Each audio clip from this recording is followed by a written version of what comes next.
Welcome to the Mile High Fi podcast. My name is Carl Jensen, and I'm here with my co-host. I'm Doug Cunnington. And we have two very special and cool guests today. Tell us who you are and what you do. I'm Eddie Liang, and I am a financial planner at Downshift Financial. And I'm Travis Hughes. We're business partners. We co-own Downshift Financial. So I understand you might have a good story about steak dinners and financial advisors, financial planners. Can you tell us what that's about? Yeah, so financial advisors go out and try to find clients by different things, like offering seminars, offering things like steak dinners, any sort of freebies to attract a crowd. And we actually have one case where we had a prospective client come to us who had been offered a steak dinner and listened to the spiel and was pitched various products. And he brought it to me and said, "Hey, Eddie, what do you think about this? I'm thinking about leaving my current advisor, Edward Jones, for this new and sexy financial planner that I met with and got a free steak dinner from." And I took a look at the sales materials, and the advisor had pitched two products. One was a very complicated annuity product that would probably generate some good commissions up front, and he put the rest of the money in like a managed dividend portfolio that just had 20 stocks for the rest of the guy's like nest egg, which is not prudent. Like, there's no diversification in that portfolio. But, So this advisor invites people from the public, right, to come to a steak dinner and is giving them advice on what to do with their life savings without really knowing who they are or what the money's for, what the goals are, what's unique about that person's financial situation. And of course, half of it is a high fee, high commission product. And in terms of dividend stock portfolios, like chasing dividends is really not the best way to invest your money. Dividends are great, but it's only half of the return, right? You should be concerned with the total return of your investments, not just the dividends. Income's great, and that's one of the reasons why real estate is very attractive, but it was just a very poor... It was really terrible. So this was a recommendation that was made 2 to 3 years ago, and we've seen what happened in the stock market where growth has totally outpaced value by a big stretch. So that would have left our client, who's now our client, he would have underperformed. It amuses me when you talked about the annuity. Did I say annuity? Jeez, what the heck is that? I think we just invented something, Doug. You said generate good, and I was expecting you to say returns for the client, but you spoke nothing of the client. You said generate good commissions, so it was going to be really good for the selling party, but maybe not so good for the client. Yeah, in the industry, there's a saying that annuities are sold, not bought. Like, nobody says, "Oh, I'm going to wake up and just go buy an annuity today." It's salespeople that are, spinning it. And did you know that annuities are the only investment product where someone can say, a financial advisor, a salesperson can say the word guaranteed? Wow. The only product in the United States of America where you can say this investment is guaranteed. But that's a powerful word, and that's part of the problem, because if you're a client and you don't know any better, you always hear people say stuff like the stock market is a gamble or blah, blah, blah. You hear the word guaranteed, and that's going to resonate with a lot of people who don't know any better. Mm-hmm. Yeah, and it's tough because I was in that position out of college. I got a job, and a friend recommended a specific insurance company, and it doesn't have the word East in it, but the opposite of that. And those guys suck. I hate those guys. Those are my opinions, not anything you guys said, just to be clear. And yeah, they sold me some nonsense stuff, but they were recommended by a friend. And I was like, oh, I'm investing in my future. They sold me some bullshit stuff, like essentially what you described here, and probably some other worse things too. So luckily, I learned a lot from that. But yeah, if you come in without any prior knowledge and you get this great steak dinner, I love steak, so I can resonate with that, and you're getting this, guarantee. You have no clue that you're making a really bad decision. Yeah. And I'm sure with that steak dinner, like, let's say there are 30 people in the room. If he could get one client from that, that steak dinner would have been paid for. Oh, right? sure. Yeah. And the entire presentation is carefully crafted to play against your emotions. And, they're going to talk about stock market crashes and all the things. And, oh, well, your annuity can only go up. It can't go down. And, all this sort of stuff. And it's like, investments are investments, right? I mean, the way the annuities work, the insurance company is taking your money and investing it on their own account. So they're basically making the spread between what they pay you and what the investments actually Right. receive, It's crazy. The worst part of it is I did it not for a steak dinner, but for a latte. So I was operating. I really like those coffees, So what was your background? Have you always been in the financial space? And Travis, why don't you go first, and then Eddie? Yeah. Well, so I graduated college in May of 2008 with just a very generic business degree. And man, it was just flawless timing to go for a job hunt. Very quickly discovered real estate investment, and I went into real estate working in property management because I wanted to, integrate real estate into my wealth building strategy. And I figured the best way to do that as a landlord, to learn to be a good landlord and maximize returns and do everything well, would be to just work in the industry. And I did, and I learned a ton. And eventually I sort of moved on and discovered all of the FIRE blogs that are out there. Started devouring all of that stuff voraciously. And eventually I ended up, once you've there's a lot of really good ideological stuff in the FIRE community, but once you've kind of consumed all the technical content, I'm a technician by nature. Like, I'm just very deeply like spreadsheet oriented. And, I was kind of reading the same stuff over and over. And then I ended up migrating over to financial advisor blogs like kitsis.com. I don't know if you're familiar with Michael Kitsis, and Advisor Perspective. So I was reading this content that was intended to educate financial advisors, and did that for a year or two before I finally sort of had a light bulb moment and realized that I needed to do this for a living. And my wife would tell you that light bulb moment should have been much sooner. But yeah, so I made a career change and got into finance. Okay. And then like looking back, it's kind of a nice set of skills since you have like real estate skills and the property management and now like another layer on top. So that's pretty cool. Mm-hmm. Nice. How about you, Eddie? Yeah, so I graduated with a degree in economics from a college in the Los Angeles area. And I had the opportunity to join a small team. There were 4 of us at one of the large like wirehouse brokerage firms that most people would probably recognize. And I joined this team. There were 2 advisors and 2 support staff, and we were in the private banking division where we served ultra high net worth clients. So clients with 10 plus million in liquid assets. So my team in particular had maybe $700 million in assets under management, 45 households. So, we're talking about entrepreneurs who experience some sort of liquidity event, whether they're bought out or went public, a lot of C-level executives, families that inherited wealth and just needed, a guide. And also being in the LA area, like celebrities, like people in the entertainment industry. So hedge fund and venture capital, private equity people as well. And that was just very fulfilling for you, right? I learned a lot. I remember, my first week at work and just looking at statements going, wow, like there's so many like digits and commas like in this net worth. I had never seen that before. I was just blown away.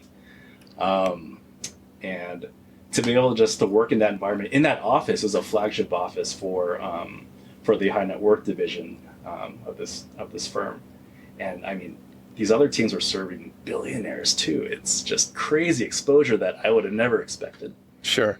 And is that like an elite group? Like, is that a pretty sought after position that you had?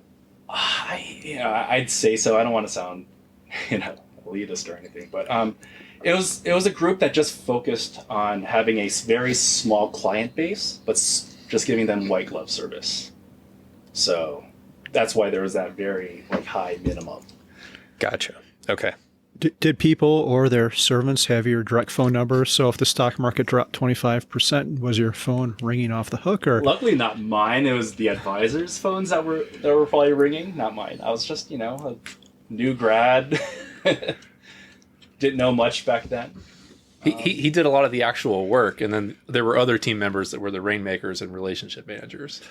Okay. I think I'd enjoy doing the actual work more than being a counselor on the phone when the Dow has a bad day. Yeah. I mean, what was great starting in 03 was, we're kind of rebounding. But it allowed me to kind of understand how the business worked before the financial crisis hit in 08, 09. Okay. So that's actually one thing that we really enjoy working with our particular client base, because a lot of them are fairly well educated with investments. And so, they don't have those panic selling moments when the market crashes. Instead, they might call us up and say, hey, I've got a little bit extra money. Let's put it in the market. That's awesome. Was that a fee-based service, Eddie, or was that? Yeah, so it's fee-based, meaning that we charge not only a percentage of assets under management, but also we could sell commissions-based products as well. Because our team did have a good revenue stream, we weren't so conflicted in pushing commissions-based products. Okay. So it was primarily assets under management. Yeah, and I said fee-based there. I meant to say fee only, actually, versus a percentage of their... So by that definition, no, we were not fee only. Okay. Just about all of the major wirehouse, like Goliath National Bank type financial advisors and firms are going to be having some sort of commission, so they can't be... They're normally not fee only. Okay, and just to break it down, why is a commission-based situation a problem? Why do we care?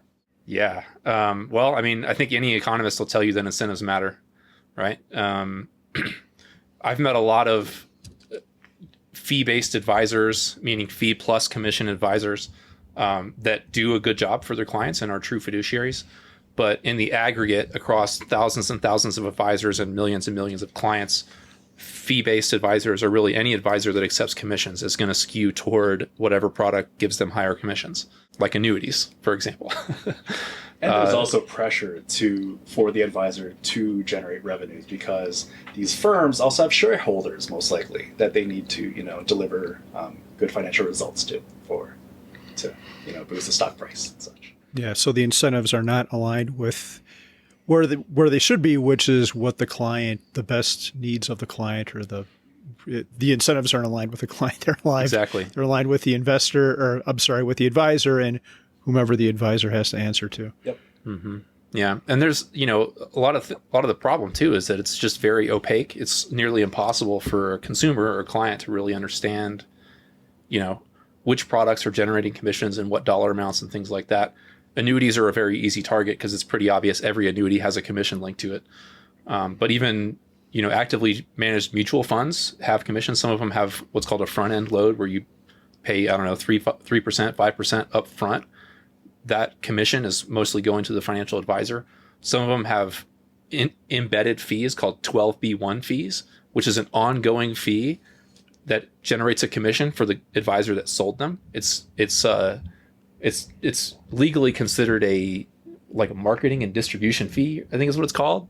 So, if you have a 0.85% 12B1 fee on this account, on this mutual fund, every single year, 0.85% of your money is getting scraped off the top and given to the financial advisor, and this information is hidden. Yeah, it's buried. It's there, but it's buried in a ton of paperwork. So, I mean, clients don't really know what they're paying for. Mm-hmm. And if I were getting this advice from that old insurance agent, if I ask directly, do they have to answer, or can they kind of say, I'm not sure, I think it's in there, you may have to find it? Can they actually straight up withhold the information if I directly ask them, hey, are you getting a commission, and how much is that based on a percentage or whatever? So they should disclose it. And in fact, that's kind of why he's talking about how well it's buried, because a lot of times, especially with these Goliath National Bank, big wirehouse firms, they'll give you a stack of paperwork of disclosures.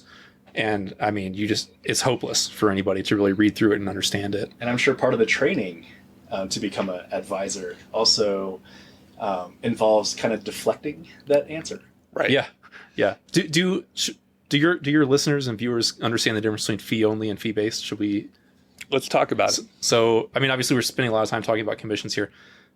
Fee only really is a phrase for a financial advisor that I believe should be rebranded as commission free. Fee only. We are fee only. That means that our only source of revenue is the fee that our client pays us. Fee only. So when fee only advisors came around back in the 90s and a little bit earlier, these big firms invented a new phrase called fee based, because man, that just sounds so close, doesn't it? Fee based. Yeah, we're fee based. Fee based means fee plus commission. It means our revenue is based off of fees, but hey, we also get commissions on the side. So what the worst possible answer you can have if you ask a financial advisor, are you fee only, is, yeah, we're fee based. Oh, because they're straight up misdirecting you. Mm-hmm. And it short circuits your brain a little bit. Are you this? Yeah, I'm that. Okay. You know? Yeah, that's so terrible, and why I eventually came to mistrust everyone in the industry. No offense. You guys seem okay. No, understandably. I mean, that's why we set out to do this. Yeah. There's just so much in the industry that needs to be changed, and it's nearly hopeless for your average consumer to understand and navigate it well. I mean, right. And so are there a few, and I'm not sure if I'm jumping ahead too much, but let's say someone is sitting down with an advisor, they're not sure if they're going to work with them. Are there like 2 or 3 questions that they should ask to even base like, hey, should I work with this person at all? So I think maybe that's one. Are you fee based or fee only? And they'll have to answer that. So you have a couple others loaded up. yeah, absolutely. Do you want to take Yeah, that? actually, that's a great question that you asked, because we had put together an ebook about 10 questions to ask your advisor. And I don't know if you have like an episode notes where you can put a link toward. We can put a link in your notes for it, but yeah, we did produce an ebook that's 10 questions you definitely want to ask every financial advisor. Are you fee only is one of the top ones. Are you a fiduciary, which is a legal term that means they are required to act in your best interest. And not only are you a fiduciary, but are you a fiduciary at all times? Because again, at these big wirehouses, you'll get advisors that are what's called dual registered, meaning they're registered as a financial advisor, subject to a specific law, the Investment Advisors Act of 1940. Those people are fiduciaries. They're required by federal law to act in your best interest. And then brokers are registered to sell products, right? Broker dealers. You have advisors that are dual registered. So basically what happens is they'll have their fiduciary hat on, and depending on what account or what type of transaction they're entering into with you, they can flip it around and put their broker hat on and not be a fiduciary anymore. That is insane. Right. That is so ridiculous. Well, we didn't even have to disclose that, so I was dual registered. And depending on like what Travis said, what type of account I was talking about, I just changed that hat. Yeah. There's no way for the consumer to know. I mean, you just can't. Yeah. I mean, you can if you know all the legal things that we know, but Right. And then But the average consumer doesn't. doesn't. Yeah.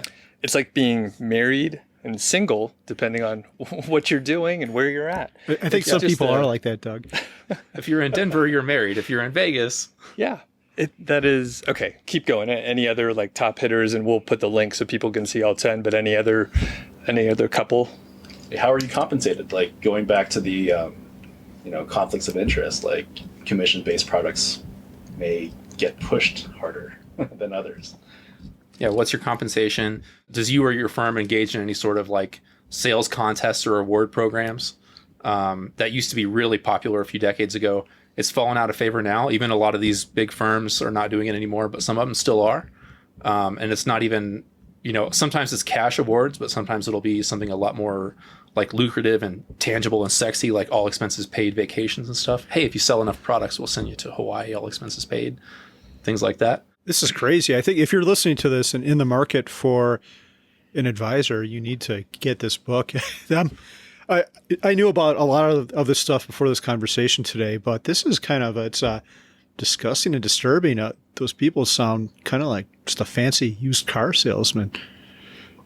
I mean, granted, there are good people in the industry, but it's just hard to find out who you can trust and who you can't, because, I mean, there's not. usually just go to your friends and family to find out who they use as their advisor, and you just go with them, because you trust that that person was doing a good job. Yep, that's exactly how my wife worked with her advisor until we fired all our advisors. Yeah. At some point when we became self-aware. So, Well, and these advisors, a lot of them, especially if they kind of like grew up in these big firms, they don't really know any better. All they know is the culture and ideology of that firm. You know, for example, there's a very large firm that has two names that is essentially only does actively managed mutual funds. We believe that the academic and historical evidence suggests that indexing is the best investment strategy. And, everyone that's there just truly believes in these actively managed funds. But of course they do. If your entire career was there and you've only read and experienced those things, how would you know any better? It's so funny that you say the two names, because what's going through my mind right now is, did you consider, instead of Downshift Financial, did you consider going with Eddie Travis to try to get some confusion and to try to get some of their confused customers or potential customers? I'm just screwing it. Yeah. No, Eddie actually came up with Downshift, and yeah, we've really hit the nail on the head with the people we wanted to serve. I mean, it's been amazing so far. So yeah. Can you talk about what do you want to convey with the name Downshift? Yeah, I mean, so we're just, we're both FIRE proponents ourselves. We've been in the community as well. And so we just really wanted to serve, Eddie was talking earlier about how he was serving decamillionaires and centimillionaires and just people that aren't living a real life. You know what I mean? And we just want to serve people like ourselves, our peers, our friends and family, just regular people. And, with the whole FIRE ideology, we really wanted to help people that, had a little bit of that ideology, whether they're, consider themselves to be FIRE proponents or not. There's a lot of people out there that kind of have that in the back of their mind, that they don't want to, work 40 years and then retire and go golf the rest of their life. That, there's more to life than that. So we're looking to help folks that want to, early retire, semi-retire, launch passion projects or side businesses, things like that. Just kind of more align their money and their time with their values, what's really important to them. And because you're fee only, you could serve anyone. I could be a college student, 6 months out of college, and have $1,000, and you could help that person out, whereas a traditional person might turn that individual down. Yeah, so that's a good point, because most traditional financial advisors who charge assets under management are looking for people who have money, right? So they're going primarily after retirees. So there's a huge swath of underserved potential clients who need good advice but can't get it anywhere, because traditionally there wasn't money to be made. Mm-hmm. Yeah, so these advisors that charge as a percentage of assets under management, what we call AUM, ordinarily it's about 1% of AUM. And so like Eddie's saying, they're chasing people that already have lots of money, because that's where all the fees are. That's where all the revenue is, even among the fee only community, right? I mean, if your fee model is based off of how much money your clients have, the more money your clients have, the more money you're going to make, right? And it's kind of like saying, you can't join a gym unless you can already deadlift 300 pounds. Well, you got to start somewhere. I am deadlift 300 pounds. I don't have a barbell at home. I need to work out, right? I mean, so we decided to start this business on a flat fee model. So we just charge a straight up flat fee of $12.50 a quarter. And we don't care if you have a negative net worth or a $10 million net worth, we're charging the same fee, because we're providing the same services to everybody, right? We have a list of services that we provide. We have a course check calendar where we do the same thing with every client. The financial plan and what the result with that client is custom tailored, but we're making sure that we're doing the same things for each client. We're always, handling estate planning, tax prep, reviewing beneficiaries, handling their investments, and all of this other stuff as well. One point of clarification, you mentioned the typical asset under management fee is 1%, and that doesn't include all the fees from an actively managed mutual fund too. So right. that's just in addition. So whatever investments that advisor puts the client in are fees on top of that 1%. Well, nearly every investment has some sort of fees. I mean, we use index funds. Most of them are very low fees, typically below 0.1%. Especially a lot of the domestic funds. I mean, S&P 500 funds, things like that, you're looking at 0.03, 0.04%. It's very negligible.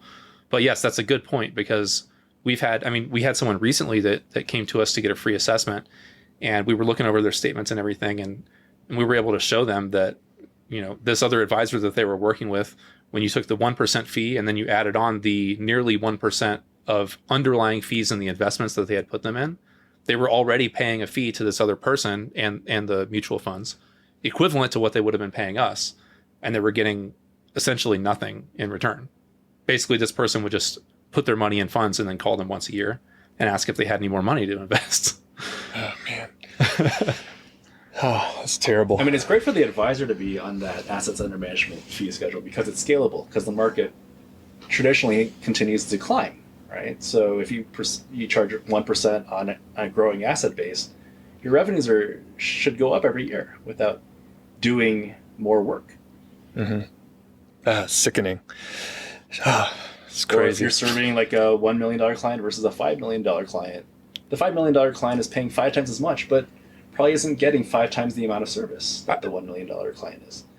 Exactly. I mean, the value of a real financial planner is massive. Like, I don't want to underplay that. But this percent-based fee model, I mean, it just is out of this world. Like, it has nothing to do with the value. It's just the way that things were developed 50 years ago in the investment advice industry. And so it's kind of a remnant of that history. But yeah, I mean, it's crazy. If you have $5 million, you're paying a financial advisor $50,000 a year. Like,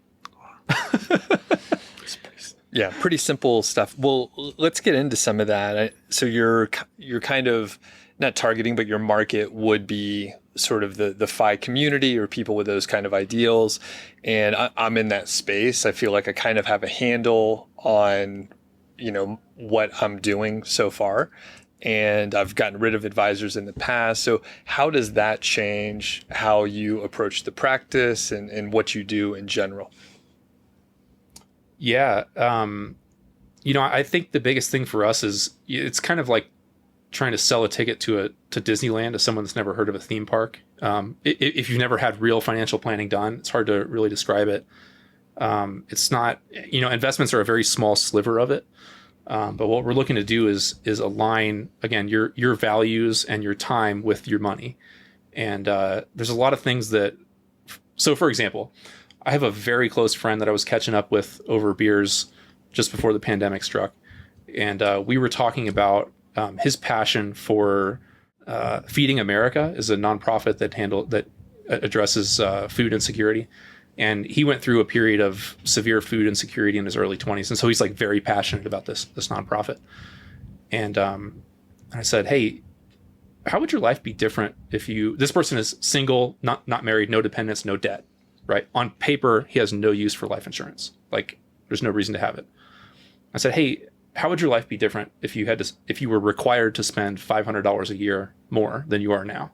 It wouldn't, negligible, basically. And I said, okay, well, what if in the, unlikely and tragic event of your death sometime in the next 20 years, you could leave $1 million to Feeding America? It's like, I could, I'm never going to have $1 million. How am I going to do that? Term life insurance, and it was like his head just exploded. So there's things like this that, I was able to show him in that conversation that you could spend a relatively, $500 is nothing to spend just at a coffee shop, but it's a relatively small amount of money in the grand scheme of things. But that really aligns his values and what he cares about in life better with how he's spending his money. So that's what we seek to do with our clients. Great example. What do you think about some of the dogma in the early retirement movement, like the 4% rule? Do you talk about that with clients? What's your thought on that? Yeah, we certainly do use the 4% rule as a general rule of thumb. The interesting thing about the FIRE community is that they're looking beyond a 30-year time horizon. And that's when things get a little bit trickier and we should be a little bit more conservative. Also, the stock market did really well when Bill Bengen did the study, as well as the bond market. I mean, both of those markets were doing extremely well. So who knows if it can repeat itself from here on out. So we definitely use it as a rule of thumb, but we like to be a little bit more conservative. Yeah, I mean, that the original Trinity study was a couple decades ago. And, with elevated CAPE ratios and things like that now, there's no way to know how it's going to happen going forward. I think it's a good benchmark to just do bar napkin math. Anywhere between 3.5% and 4.5% is probably feasible, depending on the individual situation and risk tolerance and risk capacity and things like that, as well as flexibility. One thing, especially with the type of clients that we serve that want to downshift their lives, a lot of times they're looking at leaving full-time employment and then kind of doing maybe even doing what they were doing before, but part-time self-employed.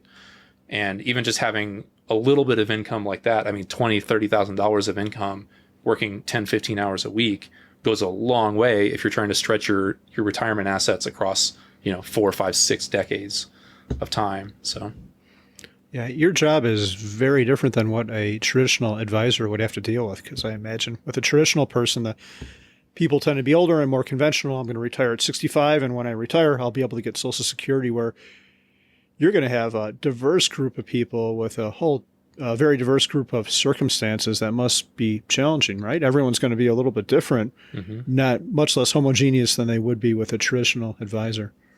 Yeah. And we have to integrate that into the financial plans too. I mean, for example, you're I don't know about your viewers, but y'all are probably familiar with, equity glide paths, right? So basically just changing the allocation between stocks and bonds over time. There's a technique that can be used if you have a high risk tolerance called a rising equity glide path. When you retire, basically when you start withdrawing money from your investment accounts, there's a challenge called sequence of returns risk that you need to mitigate. Basically, if you have a stock market downturn in the first couple of years of withdrawing money, it can be devastating long-term to your portfolio. So we end up with these weird things where, if you downshift and leave full-time employment when you're, say, 40, 45, you have to account for sequence of returns risk then, but then you're still going to, you're going to withdraw a little bit of money along the way, but you're still working. And then when you actually retire at 65 or 70, you have to account for it again, right? So then we have a situation where you kind of have your glide path has 2 dips in it instead of 1. So there's a lot of customization that we have to do for our clients. Okay.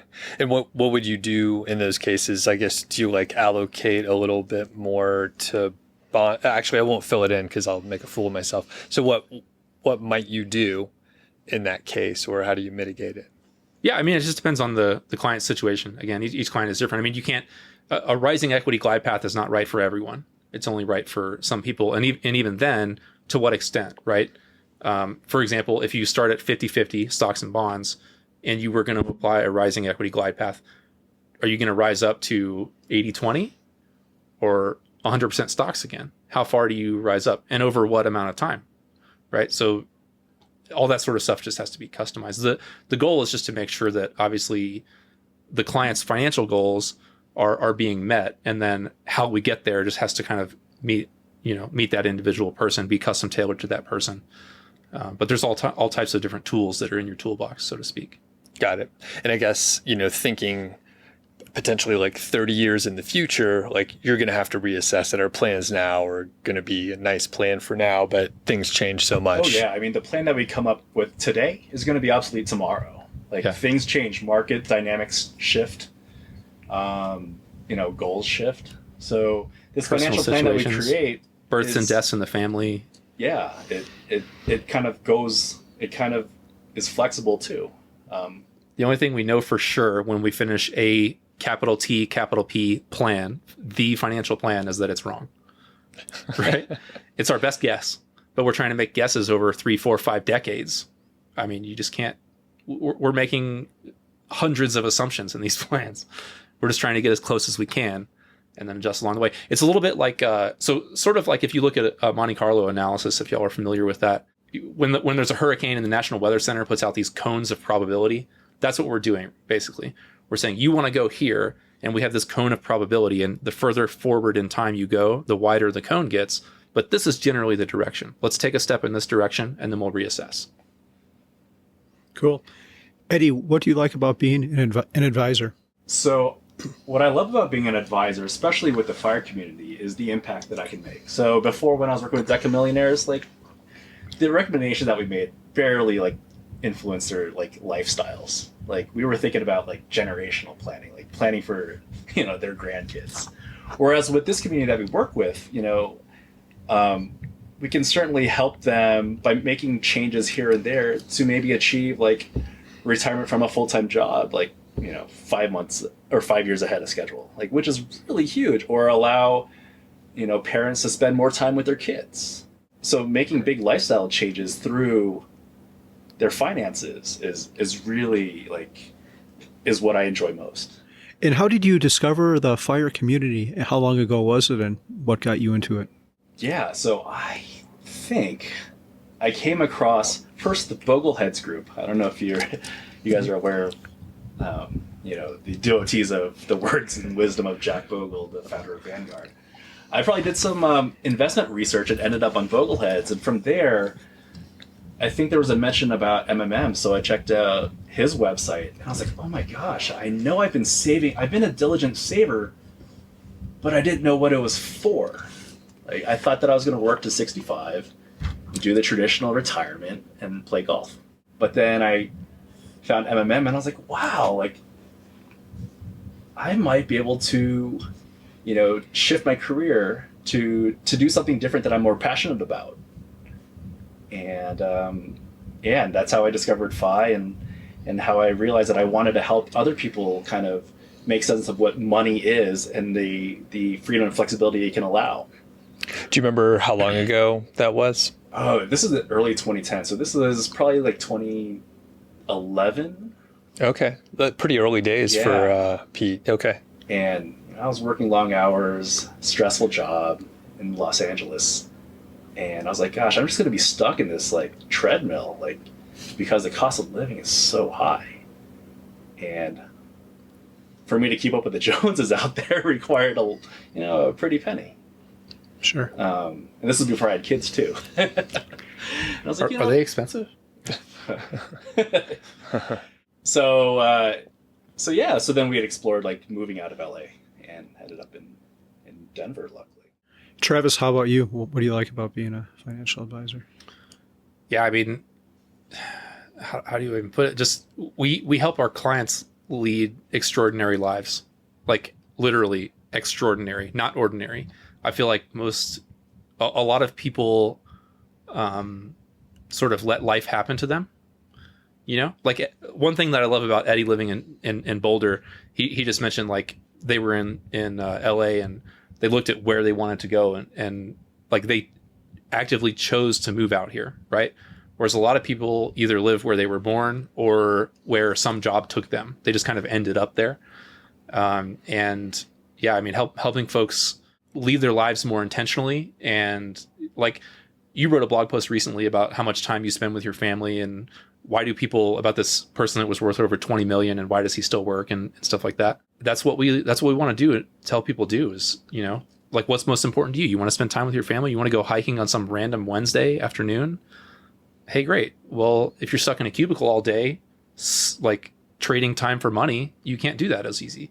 So if we structure your money in a way that honors, your values and your time, then you can do things that other people can't do.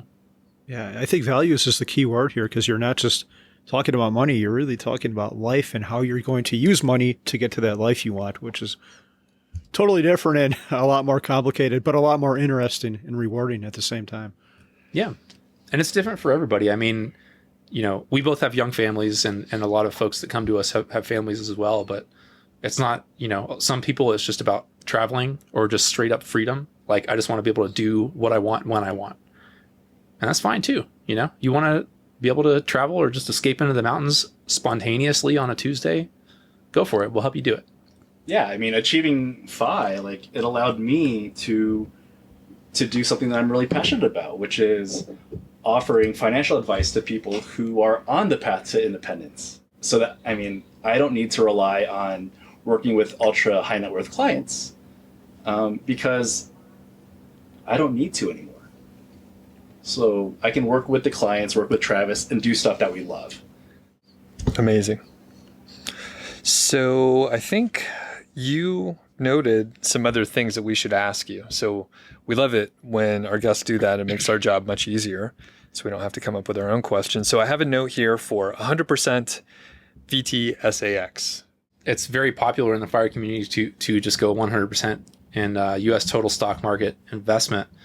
I would just really encourage folks to do a little bit more research into modern portfolio theory and, reconsider putting everything into a single investment. Now, it is very well diversified amongst the U.S. stock market. You essentially own every publicly traded company. And a lot of folks like to think that it is well diversified globally because almost all of these large companies are doing business globally, which is true. However, the goal with an investment portfolio is to maximize your returns per unit of risk. It's called risk-adjusted return, right? And it turns out that international stock markets historically have provided roughly the same rate of return as the U.S. stock market. But the correlation between the two is less than 1. In other words, they don't move together in lockstep. It is relatively high. They both are stock markets. And when there's recessions, a lot of times they're global recessions. But there are times when the U.S. stock market will head up and the international will go down and vice versa. And that's really the key to any sort of diversification is, when one thing turns down and another thing turns up, you want to sell the one that goes up or some of it, a portion of it, to buy the thing that went down and rebalance to your original target. So I would definitely recommend looking at, there's a paper from Vanguard I think it's called The Case for International Equities or The Case for International Stocks. Just Google it. You can find it online. And they show you the actual math to show that you can capture, or historically speaking, you will have captured the same unit of return with less risk, less volatility to your portfolio. Gotcha. And that's considering international stocks. Mm-hmm. Okay. International, yeah. I mean, in the last couple decades, the U.S. stock market has far outpaced most international. And so if you've been in 100% VTSAX, you will have done well in the last couple decades. So the question there is, are international stocks, is this a permanent change, or will we see what's called a reversion to the mean in terms of international stocks performance? If there is a reversion to the mean, then that means that when that happens, international stocks are going to far outperform domestic stocks so that we can go back to the historical norms. So we'll see. There's 4 very dangerous words, and those words are, this time it's different. Exactly. And I was reading a blog about this whole, how the CAPE ratio has been high, and I think it's the Philosophical Economist. I can't remember. Mm-hmm. I'm pretty sure that said it. He tried to make a case a couple of years ago that this time it is different. I just said 5 words there. That the CAPE ratio, there is reason for it to be elevated from this point on. And he put 2 of them, and I don't remember what they were. Do you think that's a bunch of bullshit, or do you think it will revert to the mean? Or no answer is fine too. I'm asking you to predict the future. I've got an opinion. You want to go first? I'm just going to say that I'm not smart enough to know. Yeah. No, I definitely think, I mean, we base all of our investment ideology on academic and historical evidence, not on future projections, right? To answer your question more directly, I think it could go either way. Yeah, I mean, when you start off in a situation where there are elevated valuations, projections kind of show that returns will be lower than average because of the elevated valuation. Returns tend to be lower. Forward earnings tend to be lower. But I mean, the question is, for example, from a systemic standpoint, could it be that, economies developing, strong rule of law and democracy, free markets and efficient markets, and low interest rates lead to higher, elevations of PE ratios? Well, probably. So are these PE ratios going to be sustained because we have established all those things in modern developed society? Or are there still going to be shocks that are going to cause problems? I mean, 7 months ago, there was an attempted coup in this country. So yeah, I think all these things are great and probably do contribute to elevated CAPE ratios, but the question is whether it's permanent or not, and there's just no way to know. Anybody that says they do know is lying to you or to themselves, or both. So the 2 main factors that influence economic growth are population growth and productivity gains. And I think the latter, at least according to Warren Buffett, is more important than productivity gains. And where I'm going with this is I always think about this too, the population probably has some finite limit, although I think it's a lot bigger than people think. I read everyone in the world could live in the state of Texas and it wouldn't be a big deal. But anyway, the productivity gains is the most important one. And I think about this a lot because I'm a tech guy, and that very well could accelerate with AI coming on and robotics. AI Day for Tesla is going to be this Thursday, and I think they're going to announce robots. But the thing I always think about too is no one knows what the hell is going to happen. And I'm thinking about one block. I don't want to say his name because I like the guy, but he comes up with these very, very precise numbers on, like, you should go by the 3.248% rule because all this historical data said this. So if you're going 60 years out, you need to go by this very precise number. It kind of bothers me a little bit because the past is going to be different from the future. It might be worse, it might be better, but I can guarantee you it's not going to be the same as it was. And I don't know if you have any response to that. You don't have to respond to that. That's just the kind of stuff I think about. Yeah, no, there's certainly something you said about having flexibility built into the plan. So whether that's having cushion or, downshifting to have that side hustle to kind of mitigate the risk of relying completely on your portfolio, doing things to try to mitigate sequence of return risks. Yeah, I think you actually touched on something that's very important. You were asking earlier, Doug, about how to screen a financial advisor. Again, within the community, within the financial advisors community, we do talk about this kind of false sense of precision. And I mean, it's understandable from an emotional standpoint, like any sort of client or investor that's what they want, right? They want a sense of security and precision from their advisor. That's what you think is the best outcome. But it just doesn't exist. There's no thing here. So what we need to do is, come up with the best strategy we can based on the evidence we have, again, academic and historical evidence, to get you where you want to go, and then adjust along the way. But we have to kind of sit and be comfortable in the fact that we don't know the future. There's just no way. There's no way to be as precise as 3.847% or something like that. I mean, again, you asked about safe withdrawal rates earlier, and I said 3.5 to 4%. I mean, depends on the person and the circumstance and how much money you have and what your goals are and what happens to the economy and all that. There's just no way to give a precise number. So. Yeah, I think what Eddie said a moment ago, the F word, and I'm not talking about that F word, Doug, which comes up frequently on our podcast. I'm talking about flexibility is the most important because, like you just said, Travis, there is no precise. I cannot tell you to withdraw 3.6% and you'll be fine for the next 70 years. Yeah, I mean, it's very important for us to understand how our client behaves and thinks, because we don't want to put them in a portfolio that keeps them up at night when, the market drops 50%. And causes them to really want to sell. That'd be the worst thing to do. Yep. So it's really understanding them and what they're capable of if something bad were to happen, how to kind of help guide them through the rough waters to get them to, get them to that end goal. All right. Anything else with the 100% VTSAX or related as far as your like balancing or rebalancing or anything like that? Yeah, I mean, I think bonds kind of goes in there too, in a very similar way to international stocks. Now, obviously, bonds have a much lower rate of return, but they also have a lot lower rate of volatility. And it's possible to actually get the same or better returns through like a 90-10 portfolio versus a 100% stock portfolio, because depending on the conditions of what you're holding and what the variations are, if the stock market crashes and your bonds go up a little bit and then you sell them and rebalance back, you're going to be, again, buying stocks when they're low instead of buying them when they're high. So I mean, I think the key thing is, certainly I would rather have somebody come to us and show us statements of a portfolio that's just 100% VTSAX than some of these statements we see that are 20 different actively managed mutual funds with like overlapping holdings and investment objectives and stuff. But it's not, we don't believe it's ideal. So we think that you can still do better by further diversifying amongst other indices as well. Nice. You said something when we started, Travis, that is near and dear to my heart, and this is going to make many, many people mad, but I'd like you to elaborate on this a little bit.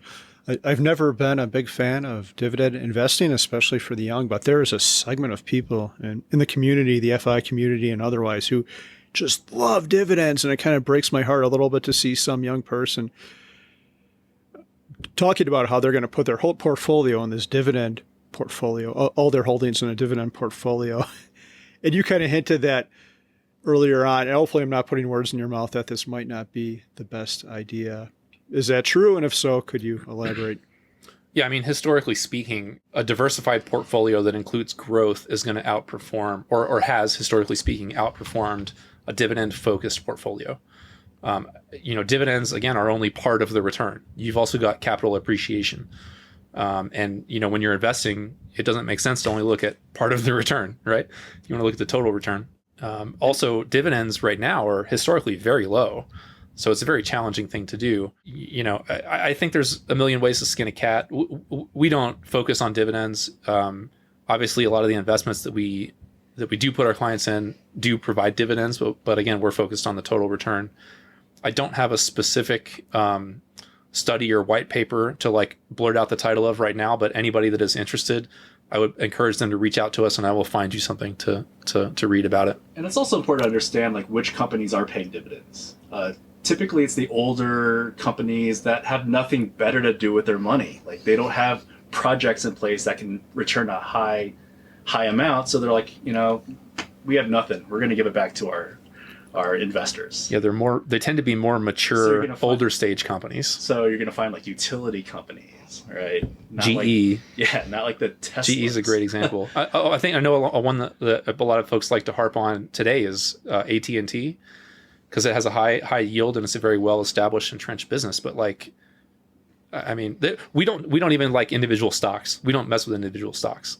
So yeah, so the portfolios that's a whole that we other can of worms. Own all of these things, right? Yeah. We're not trying to target a specific segment of the stock market.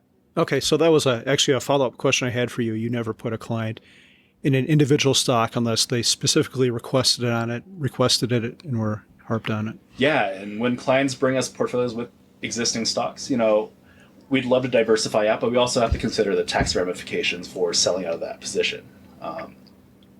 And that tax thing also, there is drag with a dividend-paying stock, because when that firm pays, or when the company pays a dividend, you got to pay taxes on that. Okay. Unless you can manage your income level to the point where you don't have to pay taxes. Yeah, well, and depending on the tax scheme, it could be that capital gains are more tax efficient for you, right? I mean, you can generate a stream of income from your investments by selling small portions of it as well. Right. And if you have to pay taxes on dividends, but have a low or no tax on capital gains, that would be the better source of income. Like I said, there's a lot of different ways to do it, but I just think that, the academic evidence suggests that investing for dividends specifically is not ideal. You can get a much better return by just focusing on the overall return.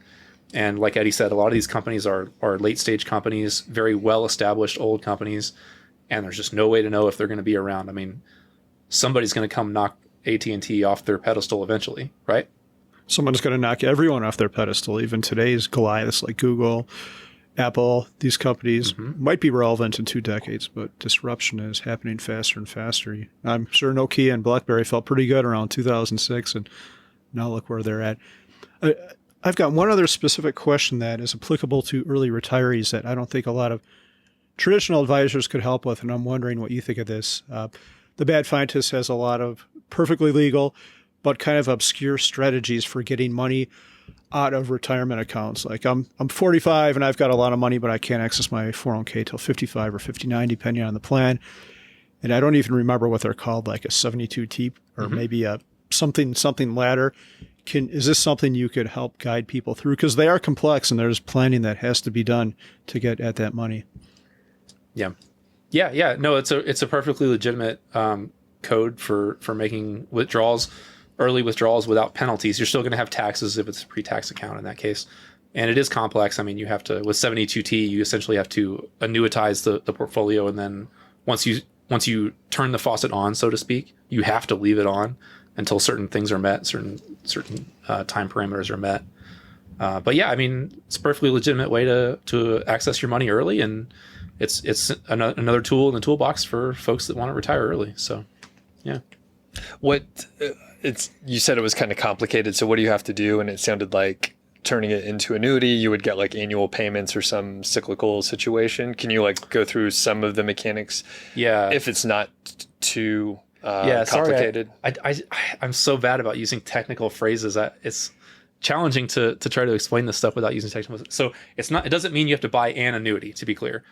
Annuitize means to turn something into a lifetime stream of income. So in this case, what we're saying is the IRS requires you to do a mathematical calculation and basically take the portfolio of income and then divide it by, your age and your expected lifespan and things like that to calculate the amount of money that you must withdraw. And then once you start this process, you have to continue withdrawing along that trajectory that was set at the beginning.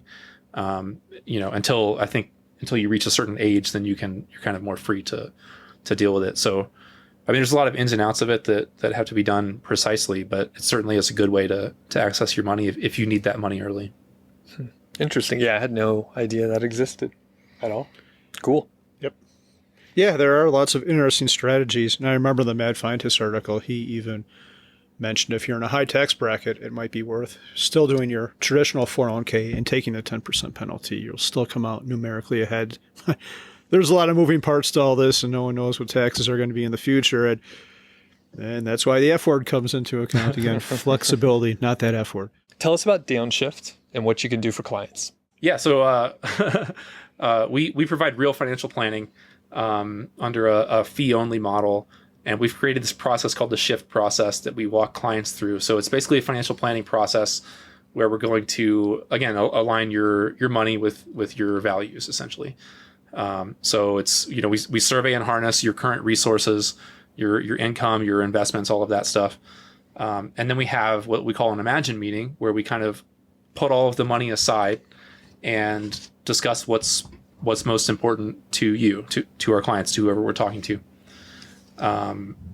What would you be doing with your time if you didn't have to sell it for money? How would your life be different? And, that helps us get to the root, what we call your financial purpose. What is your money for? And then we use the financial planning process to help bring that to life, essentially, to help folks allocate as much money as possible toward their true financial purpose. I think that's interesting. You're starting from, we talked about this a little bit before, you're starting with values and then backing into the money question instead of starting with money. Yeah, which is so we'll look at cash flows, like look at their spending categories. Like, oh, you guys eat out, like take it, like fast food a lot. Like, is that what you truly value? Like, you could save money by cooking, but that'll allow you to, work less hours later on because you're saving money and able to kind of like put that in your investment portfolio. I mean, it's just so important to establish what your financial purpose is, right? I mean, if there's someone in our industry that speaks about this a lot, and his financial purpose that he mentions all the time is to spend time with his family, mostly outside. It's perfect. It's just a short phrase, and it makes it easy. I mean, if we had a client that said their financial purpose was to spend time with their family, mostly outside, and they came to us one day with some investment idea that just came off the wall from, their friend down the street, or, told us they wanted to buy a new Tesla Cybertruck, let's say, or whatever, it makes it a lot easier for us to say, okay, so, you told us your financial purpose was to spend time with your family, mostly outside. Can you tell me how this fits into that? And we're not saying you can't buy your Cybertruck, right? We're just saying, hold up, does this fit your financial purpose? If it does, that's great. If it doesn't, did your financial purpose change? Or are we maybe just keeping we need to get our eye back on the ball here. Like, what are we doing? And it gives you a foundation upon which to make these decisions, a more secure foundation. how many hours do you spend with a typical client per year? Our target is 40 hours per client household per year. So we have actually, this is kind of our little downshift, right? And we've structured the business in a way that, we seek to serve about 40 to 50 client households per advisor. So if it's the two of us, that would be up to 100. In the industry, you'll see a lot of financial advisors. The sort of rule of thumb, the benchmark, the 4%, if you will, is 100 client households. So we're about half that. But we're looking to provide a lot more in-depth service to our clients, and then also have some time for ourselves. I mean, we don't want to be working 60-hour weeks either. So yeah, so about 40 hours per year on our side. That doesn't mean the client's going to spend 40 hours on the phone with us per year. Okay, I was like, man, how many meetings? It's like signing up for a college course or something. Yeah, we have this course check calendar, which has different topics that we review every month for the client. A lot of them are just check-ins. So there's once we've created the financial plan up front, done all of the upfront work. There's a lot of very heavy upfront work that has to be done. Once we've done that, we start utilizing this course check calendar. There are 3 actual meetings per year, scheduled meetings, and then of course we'll have ad hoc meetings if we have to call your 401k administrator or something like that, whatever. And then beyond that, we're going to handle what's on our course check calendar, which is kind of a different topic each month. And most of the time it's going to be a small check-in, and you'll probably say, "Hey, nothing's changed," right? So like, for example, if we do a beneficiary review, hey, here's the beneficiaries listed on all your accounts. Anything changed here? No. Oh, well, there's been no births or deaths in your family. You haven't gotten married or divorced. Probably hasn't changed. But we want to make sure we're checking on it regularly, right? I mean, I don't know if you guys have ever heard, but folks in the industry will tell you stories about having prospects come to you and, a married couple, and someone's beneficiary is their ex-spouse because they just never updated it. So it's important to keep things up to date. Away, it goes to the ex-spouse. It's a retirement account. I mean, it's essentially a legal contract. You can't, So we want to make sure that beneficiaries are up to date. I do have a question for you both, and there might be a follow-up question depending on how you answer. Even if you want to answer this question, you don't have to answer. But are you two financially independent? Yeah, I'll answer that. I would say that I would say that if I, for some reason, could not work a day more in my life, we would survive. I am not to the number that I want to hit today. So here's, like I said, I'm a technician, right? I want to be able to spend 2 times the median household income when I'm like financially independent, right? If I were to retire. So today, the median household income is roughly $60,000. So in today's dollars, that'd be about $120,000 a year. And then you can apply the 4% rate, the 4% withdrawal rate to get to that figure of roughly $5 or $6 million in today's dollars. So no, I don't have $5 or $6 million today. Yeah. I'd say yes, but then I had 2 kids. So that brings in some variability in expenses. And, I want to be able to help them with their college educations, and who knows what that's going to look like 14 years down the road. So instead of just relying on my portfolio and just hanging out at the beach, I'm doing something I'm passionate about, working with Travis, helping people achieve FI, and bringing in that kind of income, but I'm not putting in the 60 plus hours. Okay. So doing something I'm passionate about, and I mean, I'd say that I'm FI. I mean, barring any, tragic disability or death related incident, we would both be work optional long before our 60s. But again, it's about what's important. Like $120,000 a year is a lot of money, right? You don't have to spend $120,000 a year. I just like to be able to spend $120,000 a year. And that leads to my follow-up question. I just want to make sure anyone who signs on with you, you're not going to hit your number in 2 years and then say, yeah, we're closing our practice. I'm going to transfer you over to Subway. No. So I'm looking for some longevity here. Yeah, no, that actually raises the whole thing we haven't even talked about yet. So we do want to grow the business a little bit. There's a wide spectrum within our industry. If you want to start a financial advisor practice, you could be just a solo by yourself the entire time, right? Or you could grow it to an enterprise business of, dozens or hundreds of employees and thousands of clients. What we want to do, we target serving, if we can grow to this point, like 300 to 500 client households total, which would necessitate hiring a couple of advisors along with us.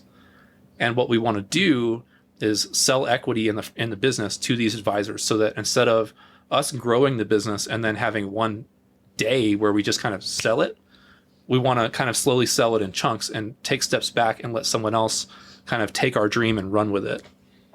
So That's awesome. Yeah.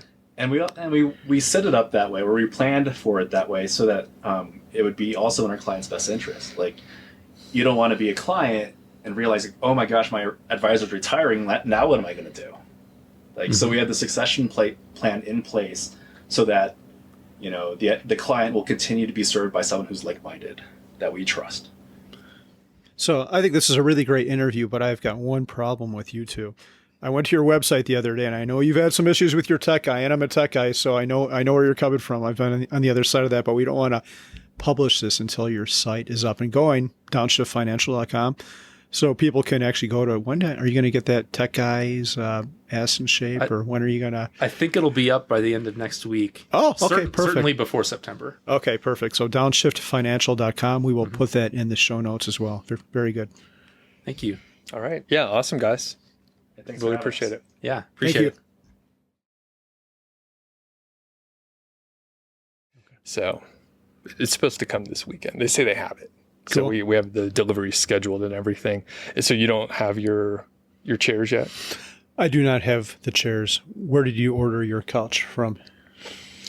It was either like Crate and Barrel or West Elm or something like that. Okay. It was sort of, it's like our first grown-up couch, I guess. The last one was just a piece of shit, But this one's pretty nice. So Yeah, we got some cheap ones in the past, and they're just not comfortable. They don't hold up very well. yeah. So Do you have like a nicer couch now? we do. It's actually 10 years old, which is pretty amazing, especially with two little ones just jumping on it. It's surviving the beating.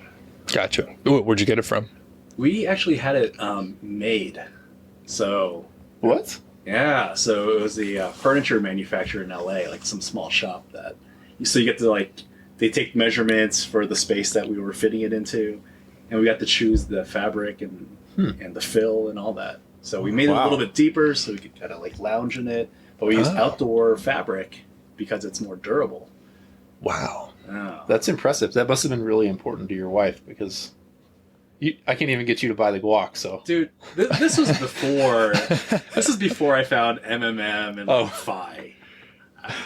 it's a So we remnant. had It's a bought our remnant. So we bought our first townhouse, and then we had this really strange arrangement for the living room, which had one really long wall and one really short one. So we're all right, we'll get a sectional, but nothing really fit it. So we actually hired a designer.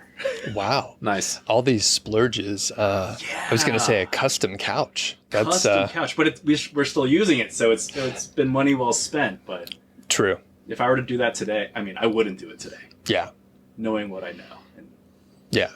That's all right, though. Like you said, you got exactly what you wanted. It's lasted a long time. So, all right. Travis, where do you stand on couches and furniture? And I'll move it just a little closer. I don't know. I like going high quality as well. I don't like buying super cheap stuff. I will buy cheap dressers and whatnot from IKEA. And when you assemble them, you just use liquid nails everywhere. That's the really? key right there. Yeah, it'll last a lot longer that way. my first couch with my roommate came out of a dumpster. It was that Nice. bad. We were super frugal, and they were disgusting. When I was first dating Frances, she was like, "Oh, I'm not going to sit on those." Were they bed bug free, I hope? This? They were. Okay. They were, but definitely staying full. We- Probably had some strange smells. We had a friend in Tampa that went and got a couch like that, bought it off of Craigslist or something for $10, and he got it home and figured out there were termites all in it. It's like, ugh. Don't buy a used couch for $10 off of Craigslist, man. Yeah. That's something like a mattress. You want to get a new mattress, generally. That's gross. That's pretty gross. Okay. Could everyone hear everyone else well? Yeah, sounds good. Perfect.